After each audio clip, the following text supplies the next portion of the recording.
السلام علیکم جناب، کیا حال ہیں آپ سب کے؟ چلیں جی۔ خالد 2 مہینوں کی چھٹی لے کر پاکستان آیا تھا اور جو خبر کسی بم کی طرح میرے اعصاب کو توڑ پھوڑ گئی تھی وہ یہ تھی کہ وہ اپنی چچا زاد نزہت سے شادی کر رہا تھا۔ خالد نے ڈیڈی کے احتجاج پر خود کو لاتعلق ظاہر کر کے اسے بیٹے کی ضد اور بغاوت قرار دیا۔ ڈیڈی کا غصہ آسمان سے باتیں کر رہا تھا۔ انہوں نے خالد کو اس کی اوقات یاد دلانے کی کوشش کی اور بتایا کہ وہ ہے کیا، 2 ٹکے کا انسان جسے انہوں نے ترس کھا کر اپنے برابر جگہ دی تھی۔ اس نے جواباً بڑے آرام اور سکون سے مجھے طلاق دے دی۔ کوئی قصور نہ ہوتے ہوئے بھی میں مسلوب کی جا رہی تھی۔ میں نے جو قدم ممی کی خوش ہونے کرنے کے لیے اٹھایا تھا وہ میری بربادی پر ختم ہوا۔ خالہ کے گھر خالد کی شادی کی تیاریاں زور و شور سے جاری تھیں۔ کل تک جو وہ بیٹے کی ضد اور بغاوت سے ناراض نظر آ رہی تھیں، آج بڑے آرام سے اپنی بہو کے استقبال کی تیاریوں میں مصروف تھیں۔ خالہ کے گھر کے کسی بھی فرد کی ہمارے گھر آمد پر مکمل پابندی عائد ہو چکی تھی۔ ڈیڈی ان میں کسی کی شکل بھی نہیں دیکھنا گوارا کرتے تھے۔ ان کے بقول ممی کا مڈل کلاس گھرانہ اس قابل ہی نہیں تھا کہ ان سے کوئی تعلق رکھا جائے۔ ڈیڈی کے منہ سے اس کلاس کا طعنہ ماریا کو بہت برا لگا تھا۔ اس نے مجھ سے خواہ مخواہ کا بیر باندھ لیا۔ اصولاً تو مجھے اس سے برا سلوک کرنا چاہیے تھا کہ اس کا بھائی میری اس بربادی کا ذمہ دار تھا، مگر ہمارے گھر الٹی گنگا بہہ رہی تھی۔ سعود کو مجھ سے 100 طرح کے عیب نظر آنے شروع ہو گئے۔ ڈیڈی نے ماریا کے علاوہ کسی کو بھی شادی میں شرکت کی اجازت نہ دی تھی۔ اس رات میں ممی کے لیے چائے لے کر ان کے کمرے میں آئی تو اندر سے آتی سعود کی آواز نے میرے قدموں کو جکیڑ لیا۔ وہ ممی سے ڈیڈی کے رویے پر احتجاج کر رہا تھا۔ براہ راست ڈیڈی سے ٹکرا تو وہ نہیں سکتا تھا۔ آخر یہ گھر اور تمام کاروبار ڈیڈی کی ملکیت تھا اور سعود ہرگز بھی اتنا بے وقوف نہ تھا۔ کاش اس روز اس نے ممی اور سعود کی باتیں نہ سنی ہوتی، کم از کم خود اپنی نظروں میں کچھ تو توقیر رہ جاتی۔ ان کی باتوں سے مجھے پتہ چلا کہ خالد ایک عرصے سے نزہت کو پسند کرتا تھا۔ خود نزہت بھی اس میں انٹرسٹڈ تھی، لیکن اسے اپنے ہی جیسے ایک مڈل کلاس گھرانے میں شادی کرنا منظور نہ تھا۔ اسے دولت، رتبہ، عالیشان مقام اور قیمتی گاڑی چاہیے تھی اور وہ سب کچھ خالد کی چھوٹی موٹی نوکری میں ممکن نہیں تھا۔ ہمارے یہاں سے ماریا کے رشتہ گیا تو خالد کو اپنے مسئلے کا حل میری صورت میں نظر آ گیا۔ وہ جانتا تھا کہ سعود ماریا کے عشق میں بری طرح گرفتار ہے اور اس سے بھی کڑی شرائط اگر رکھی جائے وہ تب بھی ماریا ہی سے شادی کرے گا۔ اس نے خالہ کو اس بات کے لیے آمادہ کیا تو بیٹے کی ہمنوا بن گئی۔ مجھے خالد، خالہ یا نزہت کسی سے کوئی شکایت نہیں، دکھ تو مجھے اپنوں کی بے اعتنائی کا ہے۔ سعود اور ممی دونوں خالد کی نزہت کے ساتھ محبت کے بارے میں آگاہ تھے۔ وہ یہ بھی جانتے تھے کہ مجھے استعمال کیا جا رہا ہے، مجھے سونے کی چڑیا سمجھا جا رہا ہے، لیکن سعود کے سر پر ماریا کے عشق کے سر چڑھ کے بول رہا تھا اور ممی سعود کی محبت میں اپنی بیٹی کی بازی لگانے کو بھی تیار تھیں۔ خالہ اور خالد انہیں لا علم سمجھتے تھے، لیکن یہ ان کی غلط فہمی تھی۔ ممی کا خیال تھا میرے جیسی امیر باپ کی بیٹی سے شادی ہوگی تو خالد خود بخود نزہت کو بھول جائے گا اور سعود کو مجھ سے صرف اتنی دلچسپی تھی کہ میرے ذریعے وہ اپنا مقصد حاصل کر سکے۔ میری سگی ماں جس نے مجھے اپنی کوکھ سے جنم دیا تھا اتنے آرام سے میرے ارمانوں کا خون کر گئی تھی۔ ان کے لیے واقعی محبت اور جنگ میں سب جائز تھا۔ کیا فرق پڑ گیا اگر اس جنگ میں انہوں نے اپنی بیٹی کو ہار دیا؟ سعود اور ممی دونوں ہی کا خیال تھا کہ ڈیڈی بلا وجہ کے لیے اس بات کو ایشو بنا رہے ہیں۔ میرے لیے رشتوں کی کمی نہیں ہے۔ میں کوئی مڈل کلاس لڑکی نہیں ہوں جو منگنی ٹوٹ جانے پر یا طلاق ہو جانے پر جس کے لیے زندگی کے دروازے بند ہو جاتے ہیں۔ کل تک جو خود اپنے آپ کو طلاق سے بچانے کے لیے ہر قیمت پر ایک بیٹا چاہتی تھی، آج اپنی بیٹی کی طلاق پر ایک آنسو بہائے بغیر بڑے آرام سے بیٹھی ڈیڈی پر تنقید کر رہی تھی۔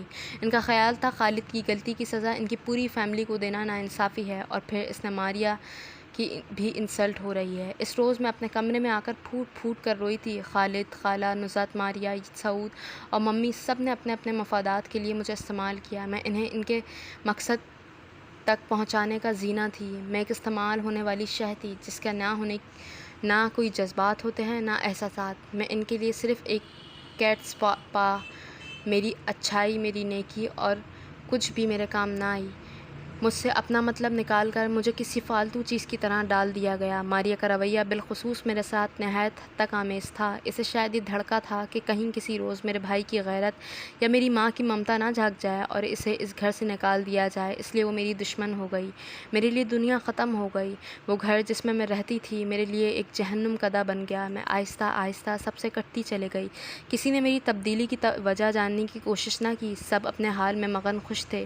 انہی دنوں مجھے پارک میں آپ ملے۔ مجھے نہیں پتا کہ میری کس بات سے وہ آپ متاثر ہو کر میری طرف بڑھے تھے۔ میں جس سے اس کے خونی رشتے کوئی لگاؤ نہ رکھتے تھے، اس سے ایک بالکل غیر آدمی بے حد پیار کر رہا تھا۔ پتہ نہیں آپ کی چاہت میں کیا جادو تھا کہ میں آپ کی اسیر ہوتی چلے گئی۔ اپنوں کے دیے غم بھی مجھے بھولنے لگے۔ میں نے سوچا کہ ہاں، کم سے کم آپ تو مجھ سے سچی محبت کرتے ہیں، بالکل بے غرض اور کھری۔ میں آپ کی سنگت میں خوش رہتی تھی۔ آہستہ آہستہ مجھ میں تبدیلیاں آ رہی تھیں، میں خوش رہنے لگی تھی۔ 3 روز پہلے ماریا نے اپنے پہلے بچے کو جنم دیا۔ اس کا بیٹا جو صحت مند تندرست پیدا ہوا، پیدائش کے 2 گھنٹے بعد ہی مر گیا۔ کل وہ ہسپتال سے ڈسچارج ہو کر گھر آئی تو آتے ہی میرے کمرے میں آ کر چلانے لگی کہ میں نے اس کے بچے کو کھا گئی ہوں، میں نے اس کے بچے کی پھپھو نہیں، ایک ڈاین ہوں جس نے اپنے بھتیجے کو کھا لیا۔ میں اس کی خوشیوں سے جلتی ہوں، اسے بد دعائیں دیتی ہوں۔ میں کسی آسیب کی طرح اس کی جان کو چمٹ گئی ہوں۔ میری وجہ سے اس گھر میں اس کا جائز مکان نہیں مل رہا۔ پتہ نہیں میری جیسی منحوس بلا اس کا پیچھا کب چھوٹے گا۔ مجھے اپنے بچے کا قاتل قرار دے رہی تھی اور میرا بھائی، میرا ماں جایا خاموش کھڑا سب کچھ دیکھ رہا تھا۔ دعا اپنے کمرے میں بند میوزک سن رہی تھی اور ممی ڈیڈی کسی ڈنر میں گئے ہوئے تھے۔ وہ ہوتی بھی تو کیا ہو جاتا، میں تو پیدا ہی لوگوں کی نفرت سہنے کے لیے کی گئی تھی۔ میں ماریا کا منہ توڑ دینا چاہتی تھی، اس 2 ٹکے کی لڑکی کو اس کی حقیقت یاد دلانا چاہتی تھی، لیکن خاموش کھڑی اس کی ساری بکواس سنتی رہی۔ میرے منہ سے ایک بھی لفظ نہیں نکل سکا۔ پھر جب میں خاموش ہوئی تو میں گاڑی کی چابی اٹھا کر گھر سے نکل آئی اور پتہ نہیں کیسے آپ کے پاس پہنچ گئی۔ وہ ان کے کندھے پر سر ٹکائے آنسو برساتے ہوئے اپنے دل ان کے سامنے کھول رہی تھی۔ وہ سارا وقت بغیر اسے ٹوکے اس کے بالوں میں انگلیاں پھیرتے ہوئے اس کی ساری باتیں سنتے رہے۔ صبح انہوں نے ڈرائیور کو بھیج کر اسے بلایا تھا اور وہ بنا چوں چرا کیے چلے آئی تھی۔ وہی کل کے سلوٹ زدہ کپڑوں اور بکھرے بالوں میں وہ ان کے بیڈ روم میں بیٹھی انہیں اپنے بارے میں سب کچھ بتا رہی تھی۔ اویس آفس جا چکا تھا۔ کافی دیر بعد اس کے آنسو تھم گئے اور دل قدرے ٹھہر گیا۔ اس نے انکل کی آواز سنی۔ وہ کہہ رہے تھے، تمہارا مسئلہ صرف اور صرف یہ ہے کہ تم بہت حساس ہو، ہر بات کو بڑی شدت سے محسوس کرتی ہو، تم لوگوں کے رویے پر کڑتی ہو۔ اگر تم غور کرو تو تمہارے ڈیڈی صرف تمہارے ہی ساتھ نہیں بلکہ اپنے کسی بھی بچے سے ویسی محبت نہیں کرتے جیسی ایک باپ کو کرنی چاہیے۔ تمہاری ممی صرف تمہیں ہی نہیں بلکہ تمہاری کسی بھی بہن سے کوئی لگاؤ نہیں رکھتی۔ تمہاری جگہ تمہاری کوئی اور بہن بھی ہوتی تو وہ اسے بھی سعود کی خاطر یوں ہی استعمال کرتی جیسے تمہیں کیا۔ اور تم کیا سمجھتی ہو وہ سعود کو چاہتی ہیں؟ نہیں، وہ اس سے محبت نہیں کرتی۔ وہ دراصل ایک نفسیاتی مریضہ ہیں۔ تمہارے گھر کے کسی بھی فرد کا رویہ نارمل نہیں۔ تمہارا سارا گھرانہ ایک قسم کے مینٹل ڈس آرڈر کا شکار ہے۔ تمہارے ساتھ جس کسی نے جو بھی کیا ہے سب بھول جاؤ، ایک بار میرے کہنے پر سب کو معاف کر دو، اپنے دل کی سچائیوں سے سب کو معاف کر دو۔ تم لوگوں کے رویوں پر کڑنا چھوڑ دو، میری بات کا یقین کرو، تم اپنے حصے کے تمام دکھ سہ چکی ہو اور اب زندگی کی تم پر مہربان ہونے والی ہے۔ خدا اپنے بندوں پر کبھی بھی ان کی برداشت سے زیادہ آزمائش نہیں ڈالتا۔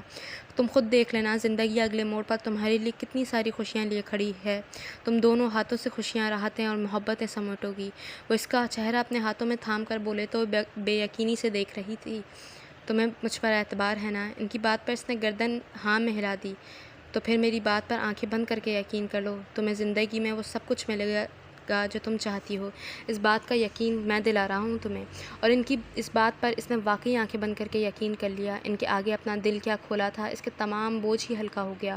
وہ خود کو بہت ہلکا، بہت مطمئن محسوس کرنے لگی۔ اب وہ پارک میں ادھر ادھر کی باتیں کرنے کے بجائے اس سے اپنی باتیں کیا کرتے۔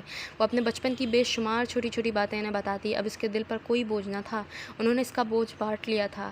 اس نے اپنے سے متعلقہ تمام افراد کو کھلے دل سے معاف کر دیا تھا۔ وہ اس کا ہاتھ تھامے جو کہتے وہ کیے جاتی، لیکن ان تمام باتوں کے باوجود خود میں ان کے گھر جانے کی ہمت نہیں پائی تھی۔ اس اویس کا سامنا کرنے سے شرمندگی کا احساس ہوتا تھا۔ اپنی اس روز کی بے اختیارانہ کیفیت اور دیوانگی اس کے سامنے شرمندہ کرتی تھی۔ انکل کی بات دوسری تھی، ان کے سامنے تو کھلی کتاب تھی، جو کچھ اس کے دل میں ہوتا وہ فوراً ان سے کہہ دیا کرتی تھی۔ اس لیے انکل کے کہے کئی دفعہ بلانے پر بھی وہ ان کے گھر نہیں گئی۔ اس روز سنڈے تھا جب انکل نے اسے فون کر کے اپنے ساتھ لنچ کرنے کی دعوت دی اور اس نے بے حد اصرار پر بھی وہ آنے کے لیے تیار نہ ہوئی۔ وہ اب کبھی بھی ان کا سامنا نہیں کرنا چاہتی تھی۔ اس کے انکار پر انکل نے مایوس ہو کر فون رکھ دیا۔ گیٹ سے اندر داخل ہوتے وقت وہ یہی دعا کر رہی تھی کہ اس سے سامنا نہ ہو، اور وہ سامنے ہی لان میں بیٹھا نظر آ گیا۔ اپنے حساب سے وہ اس وقت آئی تھی جس وقت جیم خانہ جایا کرتا تھا، مگر وہ لان چیئر پر برجمان، ایک ہاتھ میں سگریٹ اور دوسرے ہاتھ میں چائے کا کپ پکڑے گیٹ ہی کی طرف دیکھ رہا تھا۔ انکل آج پارک نہیں آئے تھے۔ وہ کھڑے کھڑے ان کی خیریت دریافت کرنے چلے آئی تھی۔ اب جب کہ اس نے اسے دیکھ بھی لیا تھا تو سیدھے سیدھے اندر چلے جانا بڑی بد اخلاقی کی بات تھی۔ وہ خود بھی اس کو فیس کرنے کی جرت پیدا کرتی لان کی طرف چلی آئی۔ اسے اپنی طرف آتا دیکھ کر وہ خیر مقدمی انداز میں مسکرایا تھا۔ کہاں غائب ہو آج کل؟ اس کے قریب آنے پر وہ مسکرا کر بولا۔ اسے تذبذب میں مبتلا دیکھ کر کرسی کی طرف اشارہ کرتا بولا، بیٹھو۔ انکل کہاں ہے؟ وہ بیٹھنے کی آفر نظر انداز کر کے قصداً اس کی طرف دیکھے بغیر بولی، اس گھر میں انکل کے علاوہ میں غریب مسکین سا بندہ بھی رہتا ہوں، کم سے کم میری خیریت ہی پوچھ لو۔ وہ ناراضگی سے بولا۔ وہ مجبوراً کرسی پر ٹک گئی۔ سگریٹ کے کش لیتا وہ دھواں اڑاتا بڑے غور سے اسے دیکھ رہا تھا۔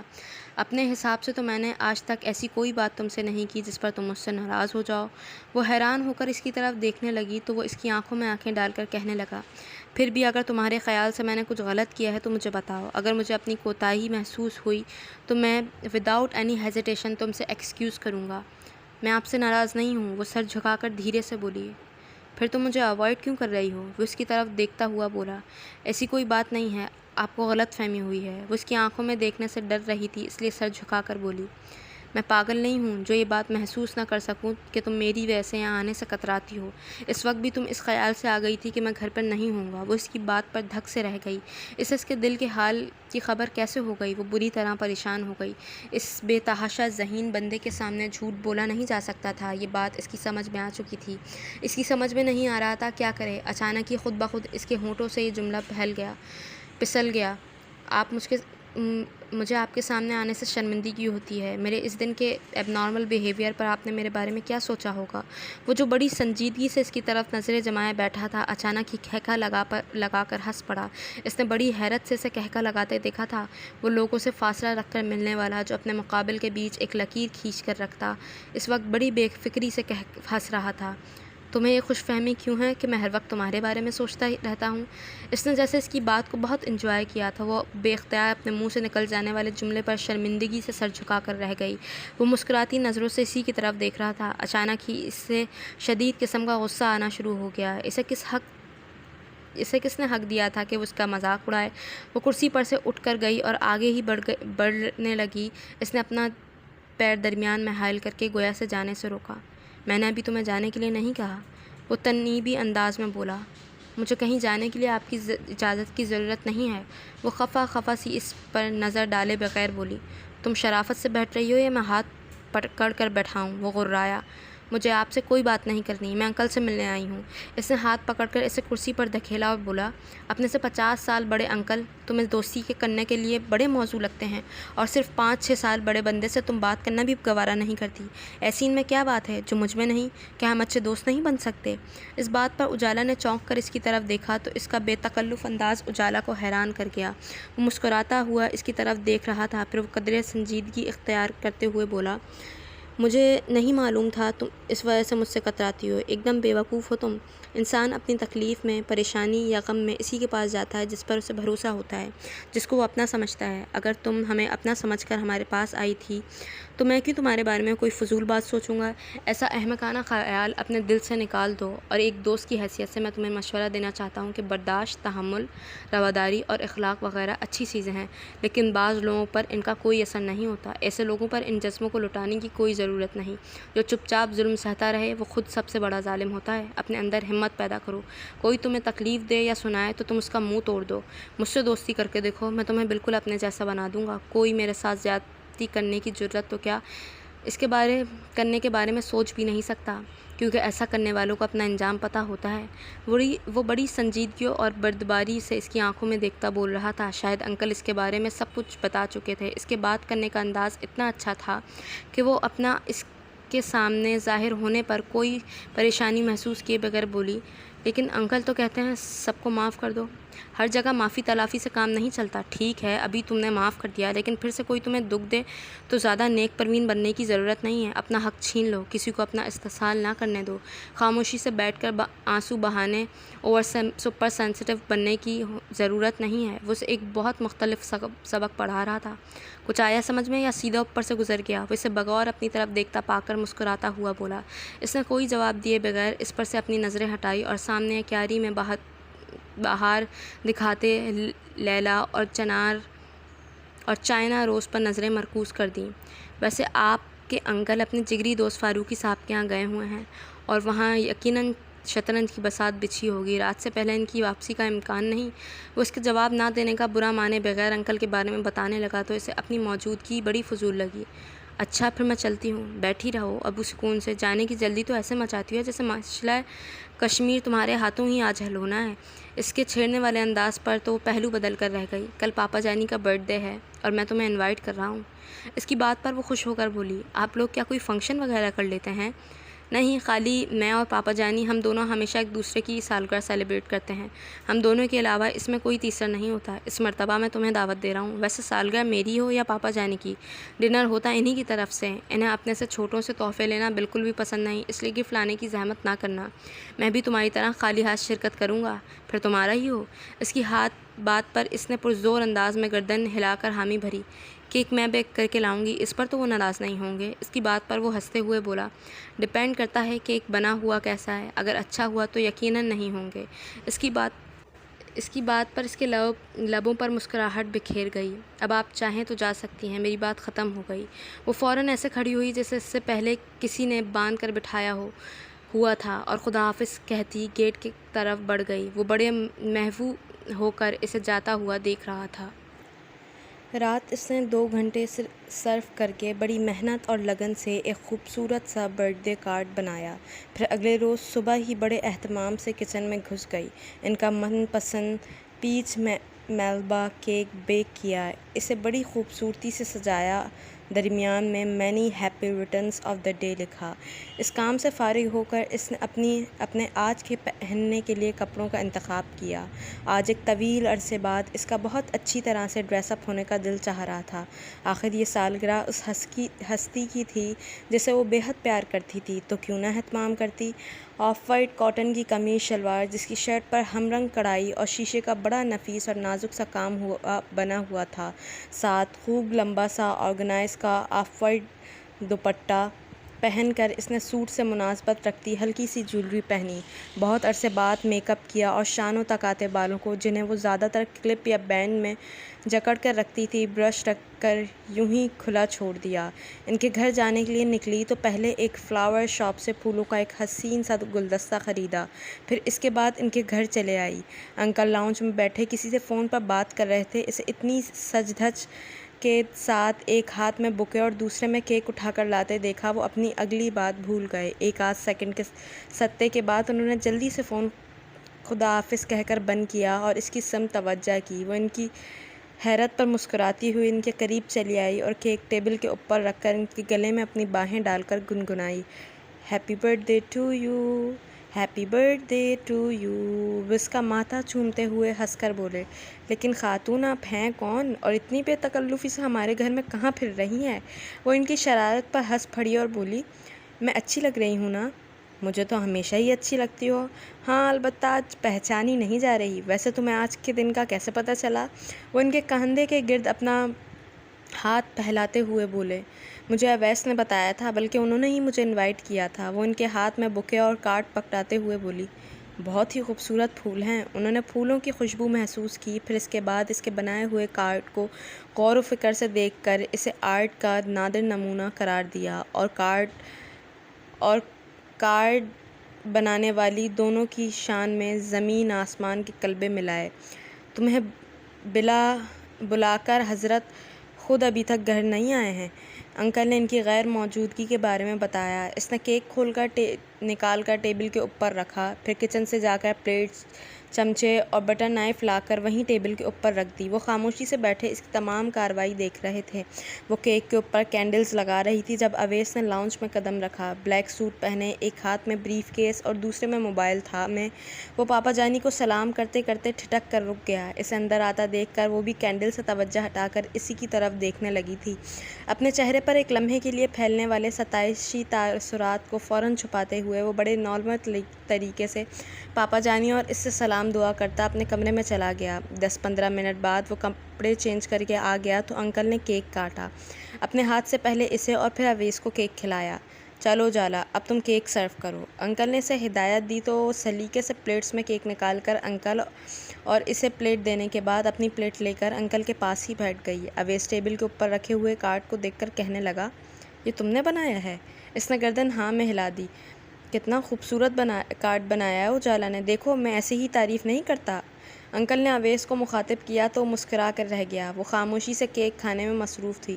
ابھی اجالا مجھ سے پوچھ رہی تھی کہ یہ کیسی لگ رہی ہے، پھر اویس سے مخاطب ہوئے بولے، اف یہ انکل کبھی کبھی کتنی بری طرح شرمندہ کروا دیتے تھے، اس کے سامنے یہ بولنے کی کیا ضرورت تھی؟ وہ سر جھکائے کچھ بھوکلائی ہوئی بیٹھی تھی۔ اویس نے ایک تفصیلی نظر اس کے چہرے پر ڈالی، پھر ان سے مخاطب ہوا، پھر آپ نے کیا جواب دیا؟ وہ اس طرح پوچھ رہا تھا جیسے یہ کوئی بہت ہی اہم اور سنجیدہ سا مسئلہ ہے جس کا حل کیا جانا بے حد ضروری ہے۔ میں نے کیا کہنا تھا؟ ظاہر ہے یہ ہے ہی اچھی، بہت اچھی، شی از بیوٹیفل، گارجیس، ایلیگنٹ، گریسفل، اس سے مزید کسی تعریف کی کیا ضرورت؟ وہ سرخ پڑتے چہرے کے ساتھ نظریں نیچے کیے بیٹھی تھی۔ اس وقت لاؤنج میں فون کی بیل بجی۔ اویس نے ریسیور اٹھایا تو انکل کے کسی جاننے والے کی کال تھی۔ وہ اٹھ کر فون پر بات کرنے لگے تو اویس اس سے بولا، میں بھی سوچ رہا ہوں کہ گندا میلا رہنا شروع کر دوں، پھر جب اچانک کسی دن نہا دھو کر صاف ستھرے ہولیے میں نظر آؤں گا تو میرے اوپر بھی تعریفوں کے پھول نچھاور کیے جائیں گے۔ اس نے سر اٹھا کر اس کی طرف دیکھا تو مسکراتا ہوا اسے ہی دیکھ رہا تھا۔ ویسے کس بیچارے بیکر کی کاوشوں کو اپنے نام سے پیش کیا جا رہا ہے؟ اس کی بات پر وہ بری طرح چڑھ گئی۔ کیا مطلب ہے آپ کا؟ میں کیا یہ کیک کسی بیکری سے لائی ہوں؟ میں نے یہ کب کہا؟ وہ معصومیت سے بولا۔ اس کی ناراضگی سے بھرپور شکل دیکھ کر وہ کھلکھلا کر ہنس پڑا۔ کیا میری سالگرہ پر تم میرے لیے بھی اپنے ہاتھ سے بنا کر کارڈ اور کیک لاؤ گی؟ وہ اس کی آنکھوں میں دیکھتا ہوا بولا۔ ہاں، اور پھر یہ سنوں گی کہ یہ کیک کسی بیکری اور کارڈ کس آرٹسٹ سے بنوا کر اپنے نام سے دے رہی ہو۔ وہ اس کی الزام تراشی پر ناراض ہو کر بیٹھ گئی تھی۔ وہ مستقل مسکرائے جا رہا تھا۔ انکل فون رکھ کر فارغ ہو گئے تو بولے، چلو ڈنر کے لیے چلیں، آج اجالا کی پسند کی جگہ ہم لوگ ڈنر کریں گے۔ کچھ دیر بعد وہ لوگ گاڑی میں بیٹھے میرٹ جا رہے تھے۔ راستے میں وہ انکل سے اپنے بزنس سے متعلق امور ڈسکس کرنے لگا تو وہ خاموشی سے بیٹھے ارد گرد کا جائزہ لینے لگی۔ ہوٹل پہنچ کر وہ تینوں ایک ساتھ چلتے ہوئے اندر داخل ہوئے، اپنے لیے میز منتخب کر کے بیٹھ گئے تو ویٹر آرڈر لینے لگا۔ انکل نے ان دونوں کو آرڈر کرنے کے لیے کہا تو اس نے اپنی پسند کی 2-3 چیزیں بتا دی اور اویس نے اپنی پسندیدہ ڈش یعنی مختلف سیلڈز اور پران وغیرہ کا آرڈر دیا۔ یہ تم اتنے تکلف سے کیوں کھا رہی ہو؟ انکل اسے تھوڑے سے چاول پلیٹ میں ڈالے دیکھ کر ٹوکنے لگے۔ آپ بے فکر رہیں انکل، میں تکلف نہیں کر رہی۔ وہ انہیں اطمینان دلانے لگی۔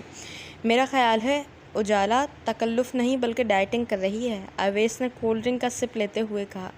میں اکثر سوچتا تھا کہ اتنی سوکھی تنکا سی کیوں ہے، اب پتہ چل گیا یہ ڈائٹنگ کا کرشمہ ہے۔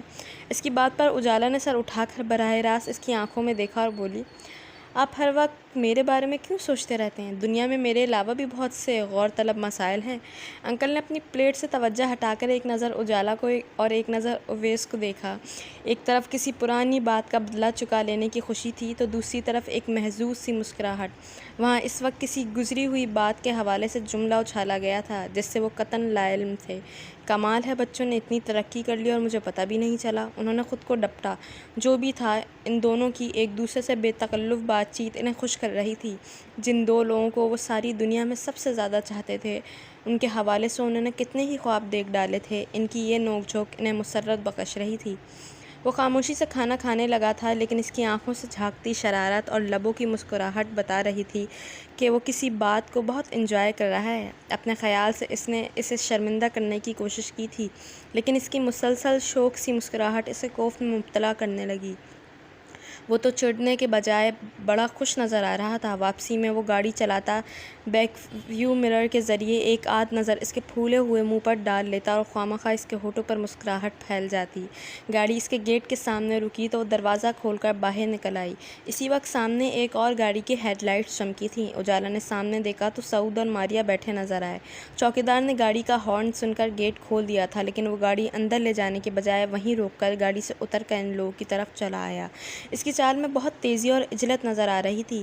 وہ سیدھا ڈرائیونگ سیٹ کے نزدیک پہنچ گیا اور بڑی گرم جوشی اور سرجوشی کے عالم میں اویس سے مخاطب ہوا۔ آہا، اویس لودھی اور ہمارے گھر، واٹ اے پلیزنٹ سرپرائز۔ وہیں گاڑی سے اتر کر اس سے ہاتھ ملانے لگا۔ شوہر کو کسی کے ساتھ اتنی خوشگواری سے ملتے دیکھ کر ماریا بھی ادھر ہی چلے آئی۔ یہ اتنے ہینڈسم بندے کے ساتھ اجالا کا کیا کام؟ اس کے چہرے کی حیرت اور ناگواری چھپائے نہ چھپ رہی تھی۔ اویس کا سعود کی گرم جوشی کے جواب میں وہی لیا دیا اور فارمل سا انداز تھا، اس کا وہی مخصوص انداز جس کی بدولت سامنے والا اس سے بے تکلف ہونے کی ہمت نہیں کر پاتا تھا۔ کوئی کہہ سکتا تھا کہ کچھ دیر پہلے یہ بندہ اتنی بے تکلفی سے جملے کستہ مسکرا رہا تھا۔ یہ اجالا تو بڑی ہی ڈسکورٹیس ہے، آپ لوگوں کو اندر آنے کے لیے بھی نہیں کہا۔ اویس کے آگے تقریباً بچھا ہوا سعود اسے اس وقت ہمیشہ سے بھی زیادہ برا لگا۔ کاش سعود تم اتنے کمینے نہ ہوتے، اور اگر ایسے ہی تھے تو کم از کم میرے بھائی نہ ہوتے۔ اس کا خوشامدانہ اور چاپلوسانہ انداز اجالا کا حلق تک کڑوا کر رہا تھا۔ اسی وقت سعود کی نظر برابر کی سیٹ پر بیٹھے انکل پر پڑی تو وہ اویس نے بڑے عام سے انداز میں تعارف کروا دیا، مائی گرینڈ فادر سید مبشر لودھی۔ سعود اب ان سے بھج بھج کر سلام کر رہا تھا۔ ان کی قیمتی گاڑی اور شاندار پرسنالٹی سے ماریا اندازہ تو لگا چکی تھی کہ شوہر کسی غلط آدمی پر فدا نہیں ہو رہا، اس لیے خود بھی اپنی ساڑی کا پلو سنبھالتی مسکراتی ہوئی کھڑی تھی۔ سعود کے بے حد اصرار سے اندر بلانے پر ان لوگوں نے معذرت کرتے ہوئے اجازت چاہی تھی۔ اویس نے ایک گہری نظر اس کے ناراض اور خوف زدہ چہرے پر ڈالی اور گاڑی سٹارٹ کر دی۔ اندر آتے ہی سعود نے اس سے پوچھا تھا، تم اویس کو کیسے جانتی ہو؟ میرے ان سے فیملی ٹرمز ہیں، وہ مختصر جواب دے کر اپنے کمرے میں چلے گئی۔ انکل کی ہدایت کی بدولت اس نے سب کے ساتھ نارمل طریقے سے بات چیت شروع کر دی تھی۔ ناشتے اور کھانے کی میز پر بھی گھر والوں کے ساتھ بیٹھنے لگی تھی۔ تم مبشر لودھی کی فیملی کو کب سے جانتی ہو؟ صبح ناشتے کی میز پر ڈیڈی نے پتہ نہیں کتنے عرصے بعد اسے براہ راست مخاطب کیا تھا۔ بہت عرصے سے۔ وہ سعود کی فاسٹسٹ کمیونیکیشن پر حیران تھی۔ سعود تو BBC اور وائس آف امریکہ سے بھی کہیں آگے ہے۔ وہ دل ہی دل میں سے سرانے لگی۔ ڈیڈی اب ممی سے مخاطب تھے۔ بہت بڑے گروپ آف انڈسٹریز کا تنہا وارث ہے یہ اویس لودھی۔ آج کل بزنس سرکل میں سب سے ہاٹ ایشو اس کی شادی بنی ہوئی ہے۔ ایسے لوگوں سے تو خالی دوستی ہونا بھی کسی فائدے سے خالی نہیں۔ کتنے ہی بڑے بڑے خاندان اپنی بیٹیوں کا رشتہ اس سے طے کرنا چاہتے ہیں، مگر ان کا خود کا انٹرسٹ کس طرف ہے یہ واضح نہیں ہو پا رہا۔ ماریا نے بڑی جیلس نظروں سے اس کی طرف دیکھا تو اس کا خواہ مخواہ کہکہ لگانے کو دل چاہنے لگا۔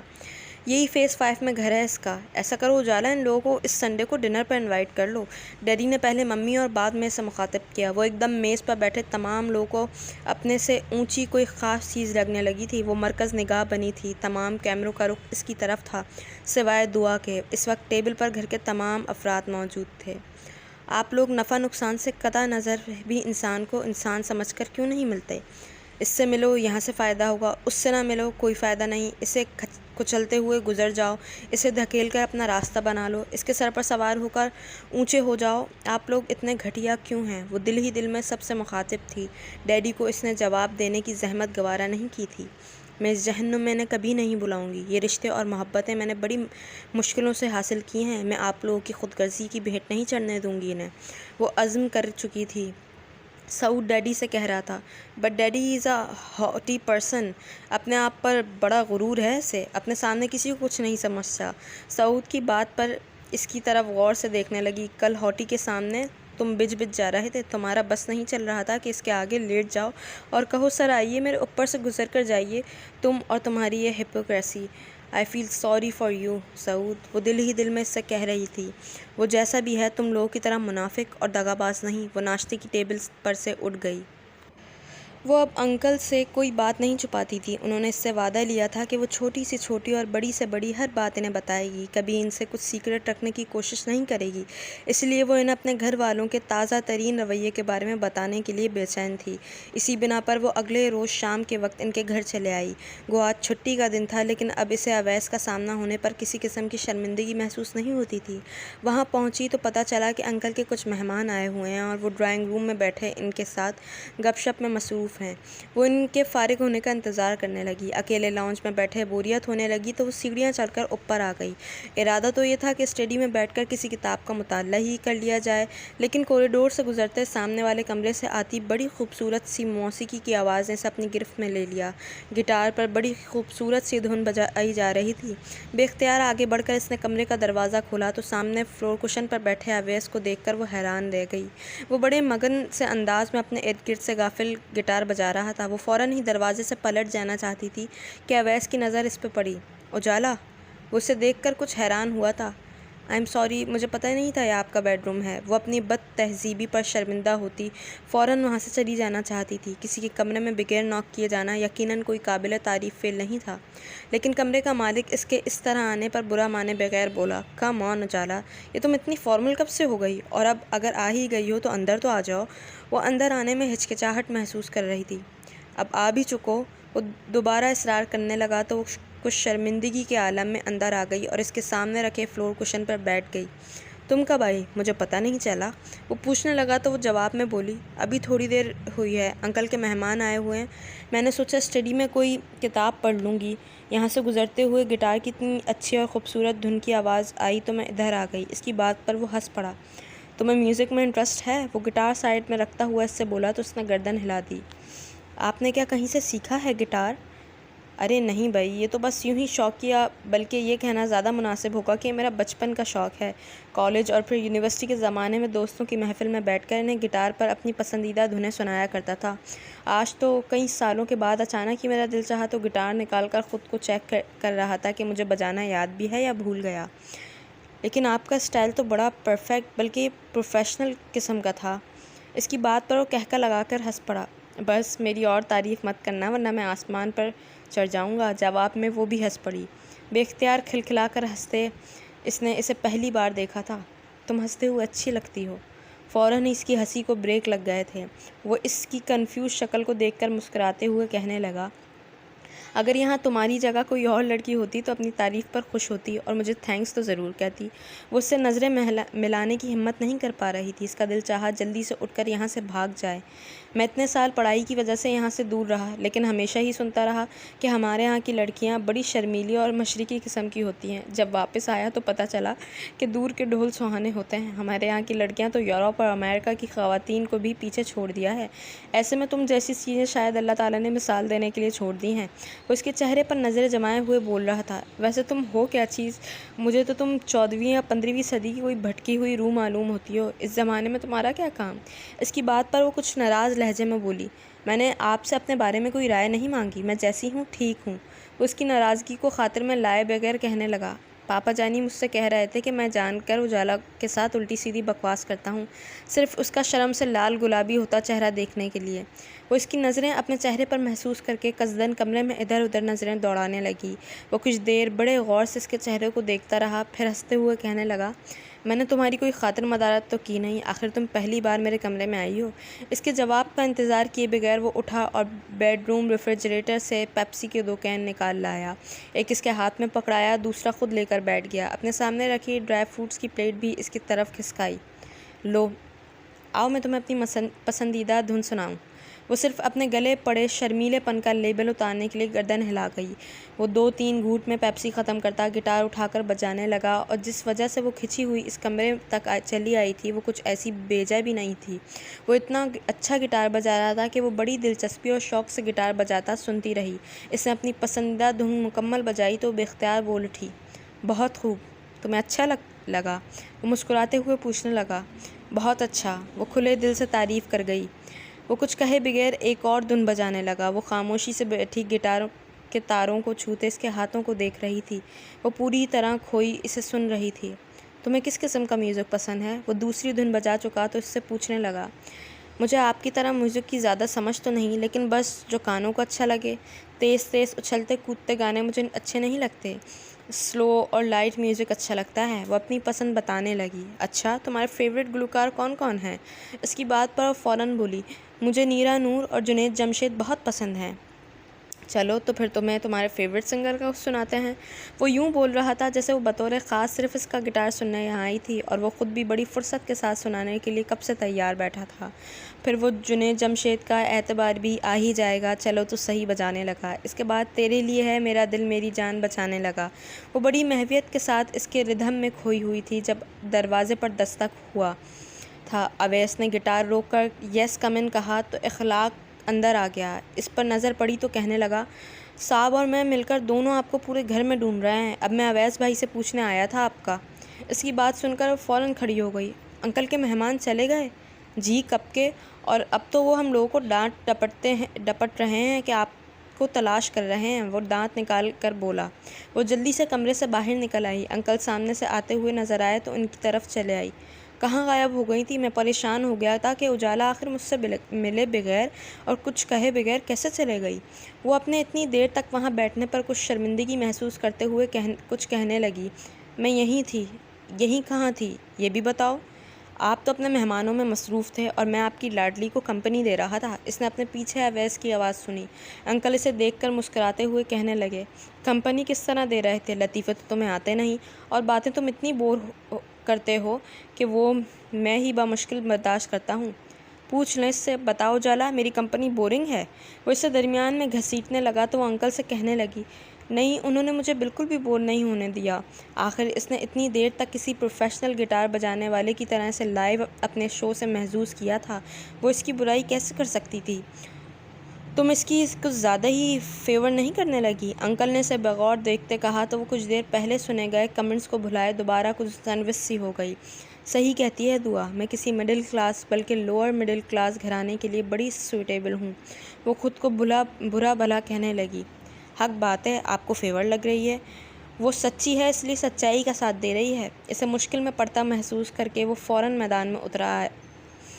اوہو، تو آپ بھی؟ انکل کی بات پر اویس تو بڑی بے فکری سے ہنس پڑا تھا، جبکہ وہ ان دادا پوتوں کے بیچ سینڈوچ بنی اپنے آج کے آنے کو کوس رہی تھی۔ انکل نے اس کے چہرے پر ایک تفصیلی نظر ڈالی اور بولے، چلو نیچے لاؤنج میں چل کر بیٹھتے ہیں، پھر آرام سے باتیں کریں گے۔ وہ اب مزید اسی طرح کی باتیں سننا نہیں چاہتی تھی، لیکن اس طرح اٹھ کر جا بھی نہیں سکتی تھی، اسی لیے نیچے ان لوگوں کے ساتھ آ کر بیٹھ گئی۔ اویس کو اپنے کسی دوست سے ملنے جانا تھا، سو 5-10 منٹ بعد ہی ایکسکیوز کرتا چلا گیا۔ اس کے جانے کے بعد انکل بھی اپنی معنی خیز گفتگو سے باز آ گئے تو اس نے سکون کا سانس لیا اور انہیں اپنی آمد کی وجہ بتانے لگی۔ وہ تھکی ہاری ابھی گھر پہنچی تھی۔ ان دنوں فائنل ایئر کے تھیسس ڈسپلے کی وجہ سے وہ بہت مصروف تھی۔ اس وقت بھی شام کے 6 بجے اس کی واپسی ہوئی تھی۔ وہ سیڑھیاں چڑھتی اپنے کمرے میں جا رہی تھی جب اس نے اپنے پیچھے دعا کی آواز سنی۔ اجالا، تمہارا فون ہے۔ وہ لاؤنج میں کھڑی ریسیور ہاتھ میں لیے اس سے بولی تو وہ واپس سیڑھیاں اتر کر لاؤنج میں آ گئی۔ دعا ریسیور اس کے ہاتھ میں پکڑا کر وہیں لاؤنج میں بیٹھ کر میگزین دیکھنے لگی۔ اس نے ریسیور کان سے لگایا تو دوسری طرف سے آتی اویس کی آواز سن کر وہ حیران رہ گئی۔ آپ تو نیو یارک گئے ہوئے تھے؟ ساری زندگی کے لیے نہیں گیا تھا، آخرکار مجھے واپس بھی آنا تھا۔ وہ بڑا چڑھ کر بولا تو وہ اس کے فون کرنے کی وجہ سوچتے ہوئے کہنے لگی، سب خیریت تو ہے نا؟ انکل کیسے ہیں؟ آپ کے انکل آپ کی جدائی میں آہیں بھر رہے ہیں کہ میں اپنی لاڈلی کی شکل 3 دن سے نہیں دیکھی۔ تم آج کل کہاں ہو؟ وہ ناراضگی سے کہہ رہا تھا۔ فائنل والوں کے تھیسس ڈسپلے کی وجہ سے مصروفیت بہت زیادہ ہے، لیکن میری کل تو انکل سے بات ہوئی تھی۔ وہ اپنی مصروفیت کی وجہ بتانے لگی۔ 5 دن ہو گئے مجھے آئے ہوئے، تمہیں اتنی توفیق بھی نہیں ہوئی کہ آ کر میری خیریت ہی پوچھ لو۔ وہ اس کے شکوے پر ہنستے ہوئے بولی، آپ کون سا 2 سال بعد آئے ہیں؟ صرف 10 دن میں تو آ گئے ہیں، اور اس طرح کے بزنس ٹورز تو آپ کے مہینے میں پتہ نہیں کتنی بار ہوتے ہیں۔ اس میں خیریت پوچھنے والی کون سی بات ہے؟ تم بس میرا دل جلایا کرو۔ کل پوری شام یہ سوچ کر کہیں نہیں گیا کہ شاید محترمہ آ جائیں۔ اچھا دیکھو، میں تمہارے لیے 2-4 چیزیں لایا ہوں، تم نے تو نہ آنے کی قسم کھائی ہے، شاید اس لیے میں ڈرائیور کے ساتھ وہ چیزیں بھجوا رہا ہوں۔ وہ خفگی بھرے انداز میں بولا تو وہ اس کے اپنائیت بھرے شکوہ شکایت پر کچھ حیرت زدہ ہوتی ہوئی بولی، آپ نے خواہ مخواہ تکلیف کی؟ وہ اس کی بات کا کاٹتا ہوا غرایا، میں نے اس کی کیا ضرورت تھی، اور آپ کو زحمت ہوئی جیسی باتیں سننے کے لیے فون نہیں کیا تھا، صرف یہ بتانے کے لیے فون کیا تھا کہ وہ چیزیں قبول کر میرے اوپر احسان عظیم کر دو، خدا حافظ۔ وہ اپنی بات مکمل کرتے ہی فون رکھ چکا تھا۔ وہ بھی جواب نے ایک گہری سانس لیتی ہوئی فون رکھ کر پلٹنے لگی تو دعا میگزین سے نظریں ہٹا کر بولی، یہ اویس وہی لودھی گروپس آف انڈسٹریز والا ہے نا؟ وہ اس کی بات پر ہنستے ہوئے بولی، کمال ہے، یہ اویس اتنی مشہور و معروف شخصیت کب سے ہو گیا کہ لوگ اسے نام سے پہچاننے لگے؟ دعا اس کی بات نظر انداز کر کے کہنے لگی، کیا اسی کو ڈنر پر انوائٹ کرنے کی بات ڈیڈی کل تمہیں یاد نہیں کروا رہے تھے؟ ڈیڈی نے اس روز کے بعد 2-3 مرتبہ سے یاد دہانی کروائی تھی کہ وہ ان لوگوں کو کھانے پر بلائے۔ اس نے دعا کی بات پر سر ہلایا تھا، وہ تو بڑا مغرور سا بندہ ہے، تمہارے ساتھ اس کی کس قسم کے تعلقات ہیں؟ وہ اس کی طرف بڑے غور سے دیکھتے ہوئے پوچھنے لگی، ہم اچھے دوست ہیں۔ اس سے کچھ اور بھی کہنا چاہتی تھی کہ اسی وقت ملازمہ ایک شاپر ہاتھ میں لیے اس کی طرف آتا نظر آیا تو چپ ہو گئی۔ وہ اس کے ہاتھ سے بیگ لیتی اپنے کمرے میں آ گئی۔ اس میں بھیجی ہوئی تمام چیزیں بستر پر پھیلائے وہ سوچ رہی تھی کیا میں اتنی اہم ہوں کہ کوئی مجھے یاد رکھے؟ اپنی مصروفیات میں بھی اسے میرا دھیان رہے۔ اس نے کہیں پڑھا تھا کہ اہم ہونا خوبصورت ہے، خوبصورت ہونا اہم نہیں، اور آج اس جملے کا مطلب اس کو سمجھ میں مکمل طور پر آ گیا تھا۔ کیا میں بھی کسی کے لیے اسپیشل ہو سکتی ہوں؟ وہ شخص جو اپنے آگے اچھوں کو خاطر میں نہیں لاتا، اسے میری پرواہ ہے۔ انکل، آپ نے بالکل ٹھیک کہا تھا۔ میری زندگی اگلے موڑ پر میرے لیے بہت خوشیاں لیے کھڑی ہے۔ اس وقت میں نے سوچا بھی نہیں تھا کہ میری خوشیوں کا ہر در آپ ہی کے گھر میں کھلتا ہے۔ مجھے شاید اب زندگی میں وہ سب کچھ ملنے والا ہے جو میں چاہتی تھی، سچی محبت، خلوص اور اپنائیت۔ اس نے اپنی زندگی کے 26 سال محبتوں کی تلاش میں گزارے تھے، اور اب اچانک ہی اس پر چاروں طرف سے محبتوں اور چاہتوں کے پھول برسنے لگے۔ انکل کی شفقت اور محبت کے ساتھ ساتھ ایک بالکل ہی مختلف قسم کی محبت سے وہ پہلی بار روشناس ہوئی تھی۔ چلیں جی، آج کے لیے اتنا ہی۔ باقی کے ناول کے لیے تھوڑا سا انتظار کیجیے گا۔ جب تک کے لیے اپنا بہت خیال رکھیے گا، دعاؤں میں یاد رکھیے گا۔ اگر کوئی سجیشن ہو تو مجھے ضرور کمنٹس میں بتائیے گا۔ اللہ حافظ۔